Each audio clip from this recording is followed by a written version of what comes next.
Well, hello, my lovely buddies, viewers, acquaintances, strangers, whatever you want to call yourselves.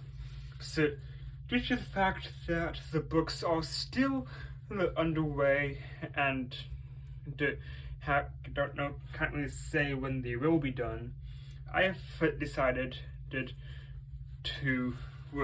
make these videos pretty much describing what happens in those 4 books. This first book is called The New World.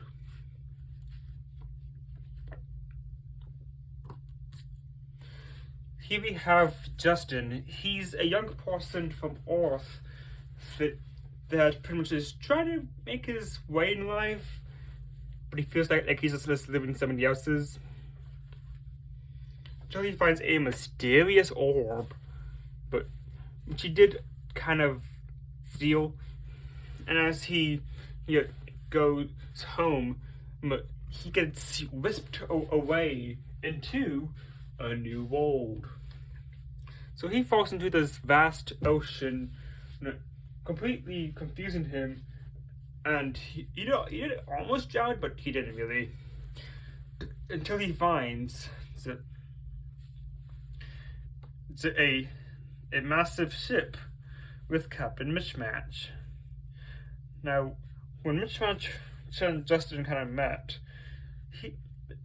Mismatch thought he was just a lonely peasant, nothing too special or important, and was actually about to kill Mismatch before. Mismatch was actually about to kill Justin before he kind of realized, he's just a regular old person, mainly just confused, not really knowing that much about anything. So he kind of let him stay.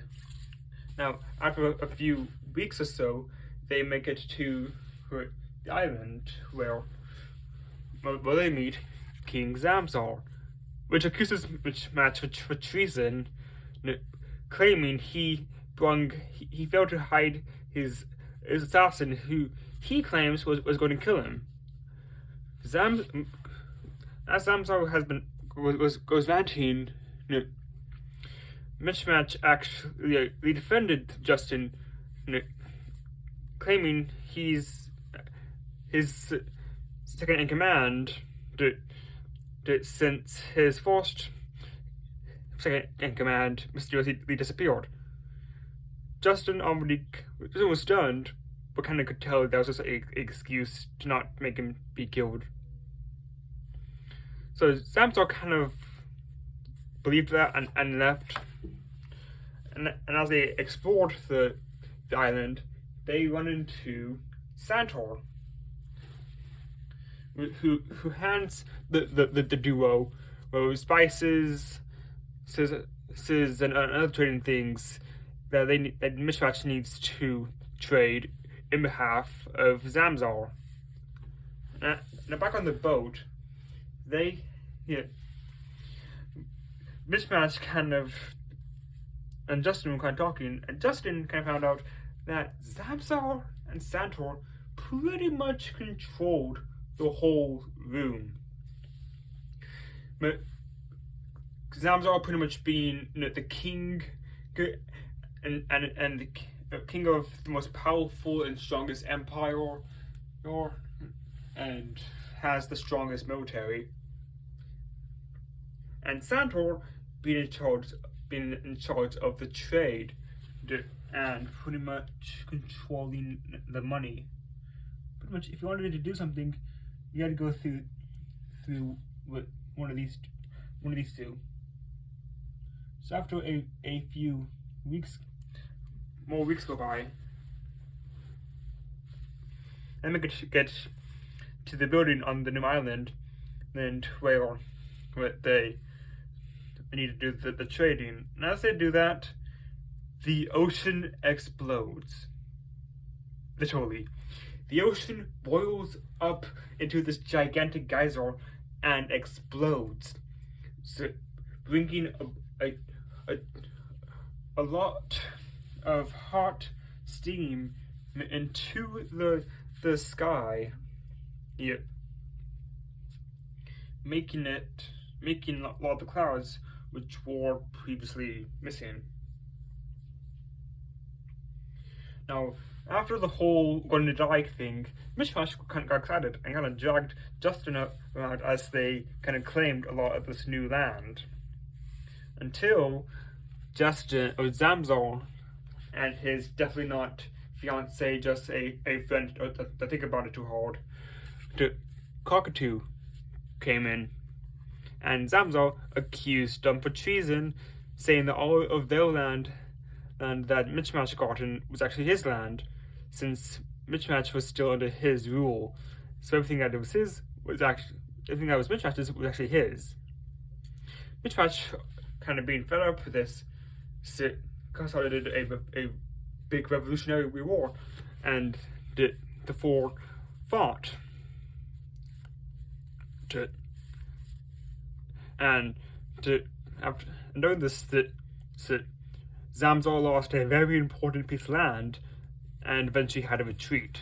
Now that very important piece of land that he lost in the Revolutionary War was pretty much gave him the big power that he had, so that land by tradition would give you this powerful crown, which also pretty much allows you to be this big powerful king.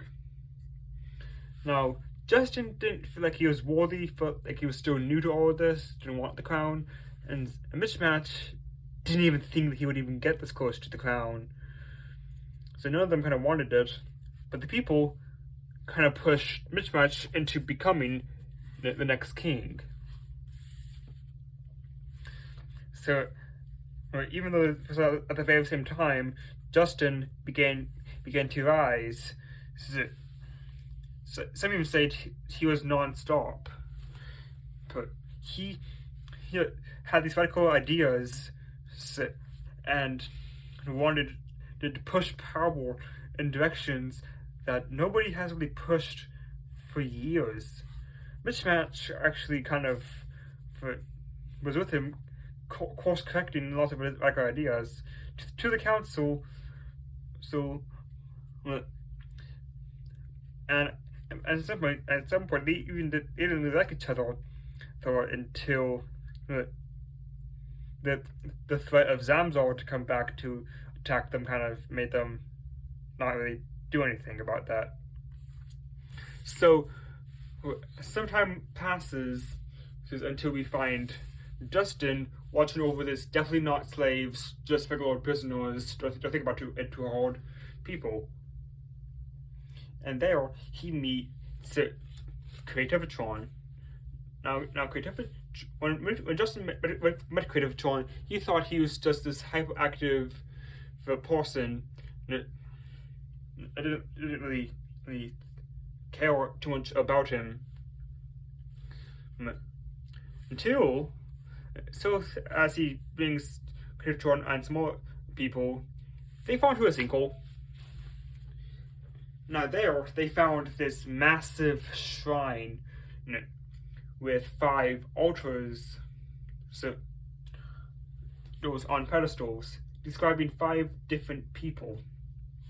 Behind there is a massive slab with a giant prophecy. Pretty much it says that 5 valiant heroes would rise up and with their powers defeat the great evil which has plagued the room and free the room from its great tyranny. So they kind of escaped the sinkhole and managed. And for context, when they fell into the sinkhole, it was around 9 a.m. But when they left the sinkhole, yeah, the sky was black. So they kind of stunned, and when they made it to the castle, they found Mishmash hiding in one of the rooms, and they grabbed them, took them. So they kind of find Darkness.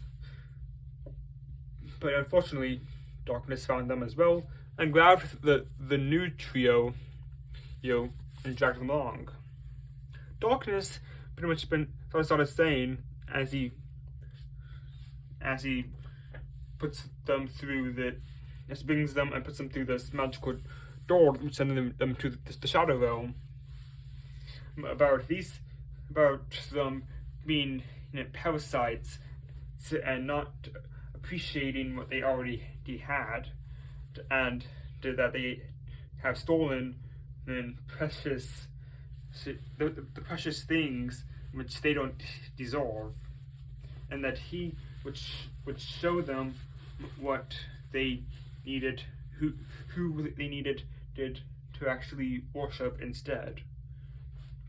So Darkness kind of brings them to this very ordinary box, which is definitely not suspicious at all. But when he opens it, he gets yoinked.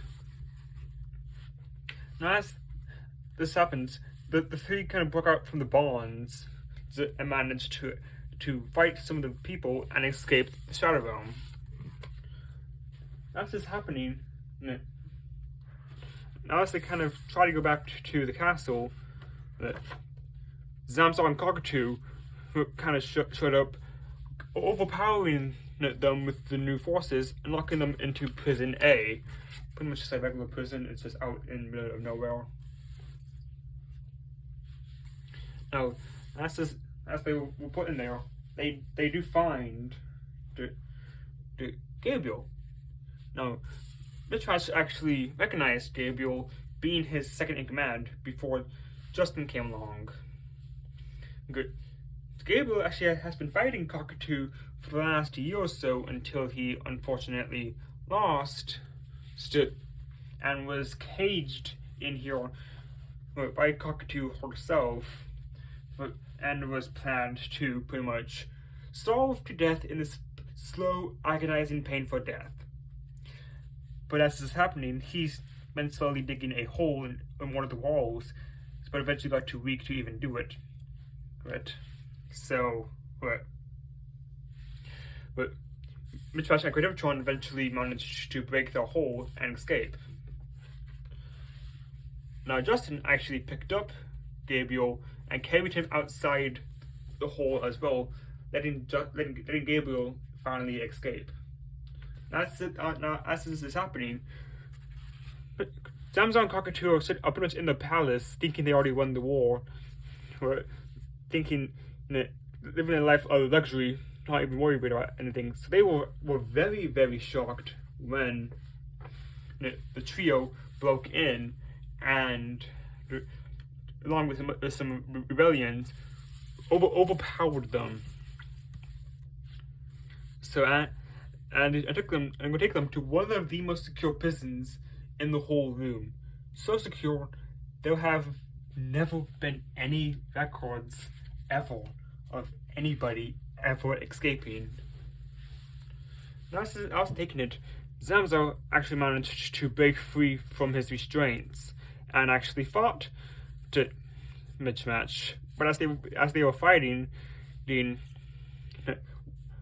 of the rebellions which was fighting alongside Mitrash managed to cut off his hand. Now, Zamzar was very stunned about this, allowing Mitrash to cut off his head. Now, Cockatoo, not wanting that to happen to her, actually ran straight into Prison Z, kind of stunning both of them as well.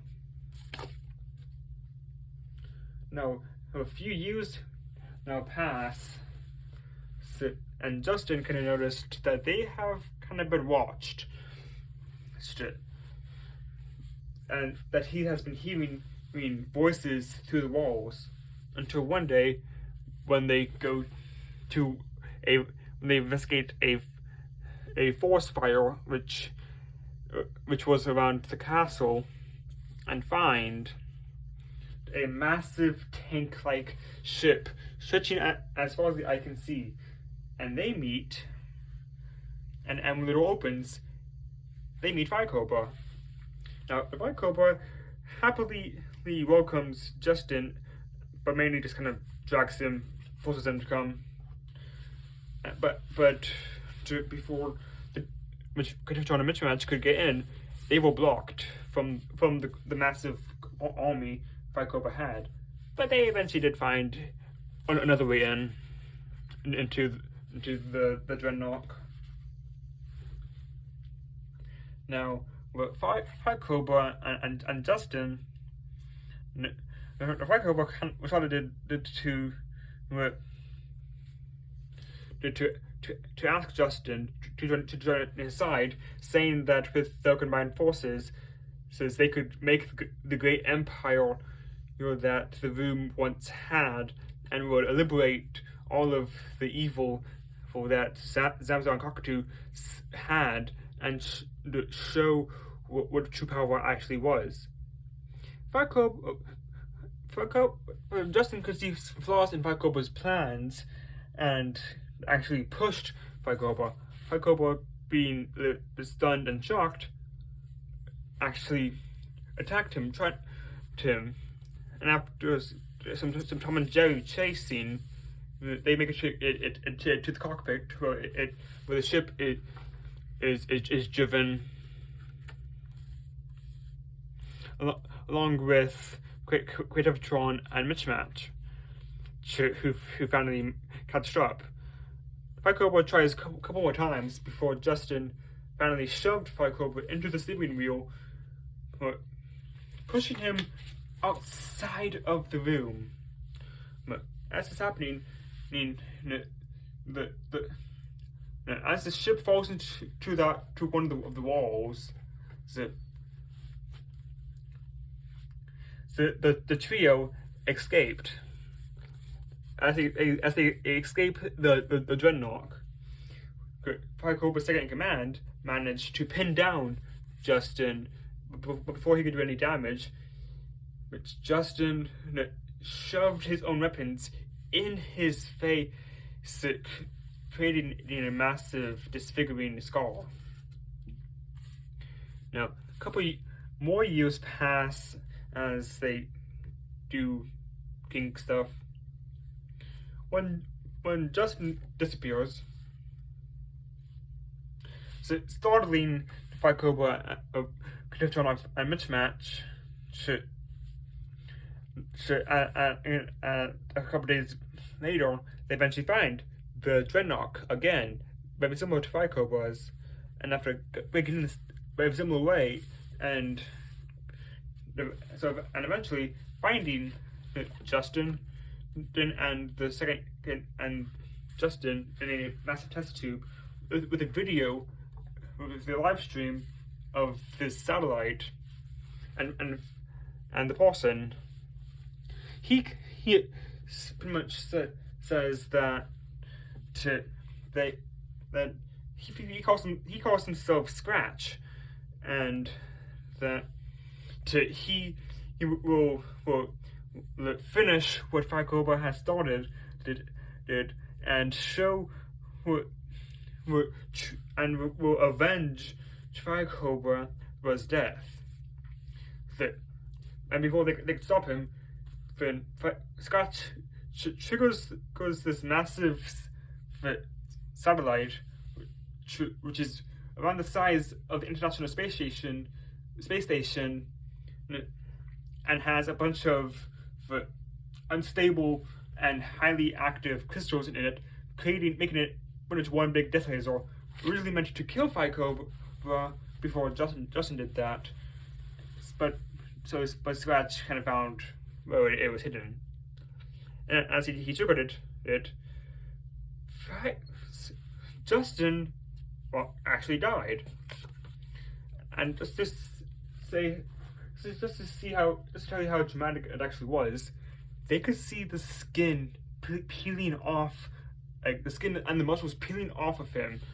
And as this is going on, a massive wave of energy goes out, killing everything that touches him. Now, that touches it. Now you might think, the story's over. How can we continue if everybody's dead? Well, it's not over. Because somebody survived. that being Fire Cobra. Now when Fire Cobra escaped, went back to the room, he was obviously very stunned to see everybody dead, even the plants and animals. So he actually went to one of the abandoned buildings that Scratch and him tinkered in before they found the blueprints for the Dreadnought and turned on the bot. Now Michael was said to find Justin, and after a few weeks of walking, they found the Dreadnought and eventually also found the scene. And the bot literally fused with Justin, reviving him, creating another blast of energy which brung everybody back to life. And before and allowing Scratch to actually escape. But now Critters and Scratch actually were about to attack Fire Cobra before Justin stopped them, telling them what Fire Cobra just did, convincing them to kind of let Fire Cobra stay. Now they kind of started to think about what to do now that so they don't want someone like Zamzor or Scratch to come back. So Justin suggested one of his radical ideas, which was actually an idea which people can't stop due to lack of popularity, which was a 7-day long battle, starting from Christmas morning and ending on New Year's Eve. Test just to your worthiness. So, but they eventually found that Gabriel, Frederick, who's just a regular citizen, and Santor. Mismatch and Justin were visually opposed to allowing Santor in, but Fire Cobra and Creative Tron kind of let him stay, so he stayed. So the first test, the day one's trial is a boat test. This test is to pretty much this pretty much puts everybody on their own platforms, and the goal is to use the boat materials on your platform to make a boat or a platform or whatever to go back to shore. The only catch is being you're only allowed to use the pieces on your boat unless said otherwise. So you can't be in the water. That limit being your arm, your whole arm or your whole leg will make that be it.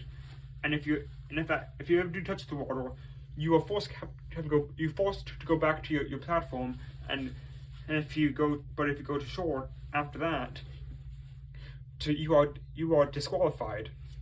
And as soon as you leave your platform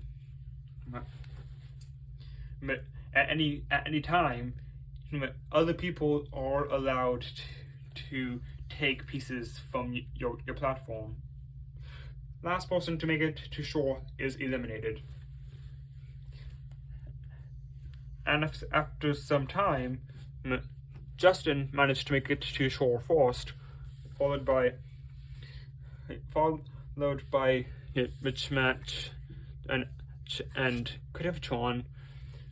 And as Santor kind of started going to shore, he crashed into Gabriel, destroying his ship, and unfortunately drowning Gabriel. Fire Cobra was sadly the last, but because Gabriel died, he was allowed to stay. The next day, day 2, is a weapons pin day. First person to get shot loses. Scratch, not knowing why they gave him a paintball, replaced his paintballs with rounded pieces of wood, and shot Frederick, in the lung, killing him. Now, during this time, Creative John was actually forced to get shot, with Justin being the last. But because Frederick died, he was allowed to stay. The third day was a strength competition, and the person with the least amount of weights would be eliminated. And that was unfortunately Fire Cobra, with Justin lifting the most. The fourth day was a speed competition. The last person to make it across the finish line is eliminated. And actually, Santor managed to win this with a total of 2 minutes. Justin with 4, Mitch Match with 5, and Creativitron with 8, with making him being eliminated. The next day is a trivia test. All three of them will be questioned on history, geography, and other events in the room. And somehow, Mismatch was eliminated, allowing the sixth day being election day. Both of them will have a maximum 15 minutes to make a speech, and after both of them have gone twice, so the people would vote, and Justin won the election. Now, you might think all is dandy, the seventh day being the coronation, but Santor actually accused Justin of cheating, and was actually about to attack Justin. His acquaintances not having even enough time before a mysterious person managed to kill him before he could get to Justin. And that's the end of the first book. Please make sure to spread this around, and don't forget to like a comment, whatever you want to do, and